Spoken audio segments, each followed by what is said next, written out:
Twitter के पूर्व CEO Jack dorsi के एक यूट्यूब शो में भारत सरकार पर गंभीर आरोप लगाए गए हैं।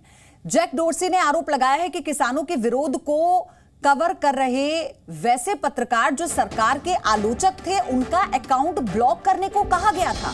साथ ही उन अकाउंट्स को भी बंद करने की रिक्वेस्ट आई थी जो आंदोलन के लिए सरकार का विरोध कर रहे थे। डोर्सी ने दावा किया कि उन्हें ट्विटर को भारत में बंद करने की धमकी दी गई। कुछ कर्मचारियों के घरों पर रेड भी किया गया और कहा गया कि अगर आप निर्देश का पालन नहीं करते हैं तो आपके दफ्तर बंद कर देंगे। जैक डोर्सी के बयान को केंद्रीय सूचना प्रसारण राज्य मंत्री राजीव चंद्रशेखर ने झूठ बताया है। राजीव चंद्रशेखर ने कहा कि डोर्सी और उनकी टीम बार बार भारतीय कानून का उल्लंघन कर रही थी।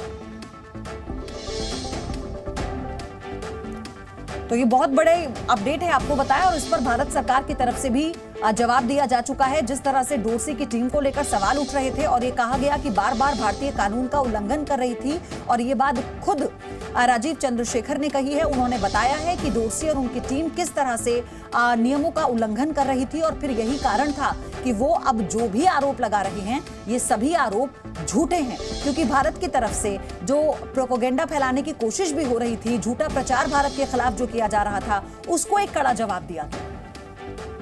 What he has said is an outright lie, and I have said that publicly, and I'm reiterating it again. Twitter is a company that believed that it was not necessary for it to comply with Indian law. It believed that it did not have to comply with Indian law and made up its rules as it went along. तो Jack dorsi का बयान झूठा है, ये साफ कर दिया है। इस बयान के बाद से केंद्रीय सूचना प्रसारण राज्य मंत्री राजीव चंद्रशेखर ने उन्होंने कहा कि उनकी जो पूरी टीम है वो लगातार कहने के बावजूद भी नियमों का उल्लंघन कर रही थी। और जिस तरह से एक यूट्यूब इंटरव्यू में उन्होंने ये कहा कि जो पत्रकार सरकार के विरोध में बोल रहे थे, उनके अकाउंट को ब्लॉक करने की रिक्वेस्ट आई थी, अधिकारियों पर प्रेशर बनाया जा रहा था, रेड डाली जा रही थी, इस तरह की बातें अपने इंटरव्यू में जैक डोर्सी ने कही, जिसके बाद से अब इसका कड़ा विरोध किया जा रहा है। अमरीश पांडे जुड़ चुके हैं, मेरे सहयोगी हमारे साथ। अमरीश, इस तरह की बयानबाजी जब आती है, जैक डोर्सी को अभी ये सब याद क्यों आया कि क्या हुआ था? ये तो समझ में आता है कि वो एक प्रोपेगेंडा के तहत इस तरह की बयानबाजी कर रहे हैं।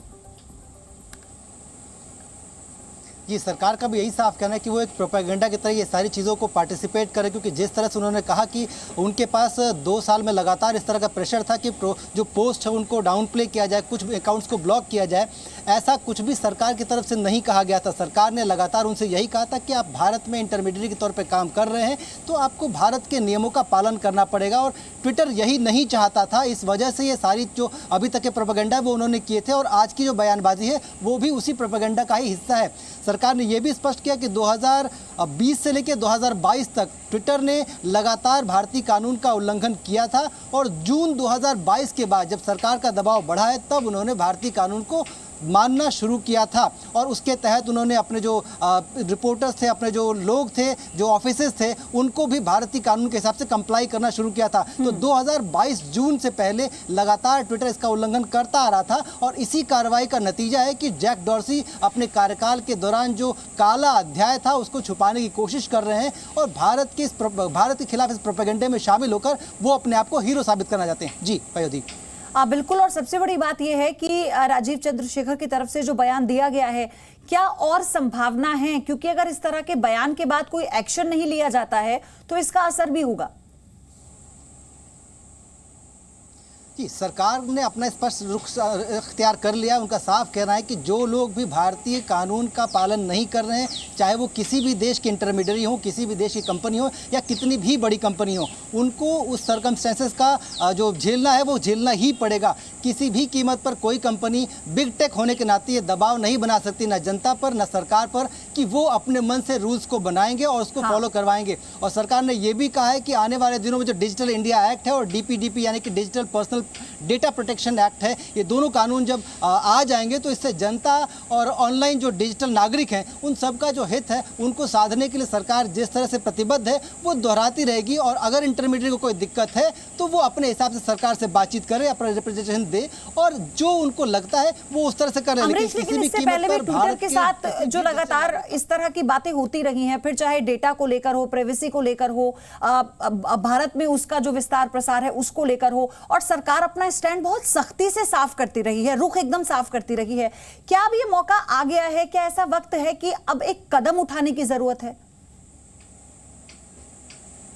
जी बिल्कुल सही कहा आपने। सरकार लगातार अपना रुख स्पष्ट करती आ रही थी और इंटरमीडियरी होने का फायदा लगातार ये बिग टेक कंपनियां उठा रही थी। हाँ। और जिस तरह से लगातार सेंट्रल गवर्नमेंट अपने कानूनों में बदलाव कर रही है, अपने रूल्स में चेंजेस कर रही है, अपडेट कर रही है उनको मौजूदा नियमों के हिसाब से, उसके हिसाब से साफ लग रहा है कि आने वाले दिनों में जो भारतीय कानून है उनके हिसाब से इन कंपनियों को पालन करना होगा। अगर वो इसका पालन नहीं करती हैं तो उनकी दुकान भारत में कम से कम नहीं चल पाएगी। और ये जो बार्गेनिंग कर रही थी वो कि हम एक बिग टेक है, हमारे पास इतने लोगों का डेटा है, वो डेटा के हिसाब से खिलवाड़ नहीं कर सकते, चाहे वो जनता के लिए बताते हैं कि जैक डॉर्सी ने दावा क्या किया और इस पे केंद्रीय मंत्री ने उन्हें क्या जवाब दिया। वो कहते हैं किसान आंदोलन के दौरान अकाउंट को ब्लॉक करने का दबाव था, भारतीय कानून का उल्लंघन कर रहा था ट्विटर, ये जवाब दिया गया केंद्रीय मंत्री की तरफ से, यानी सरकार की तरफ से।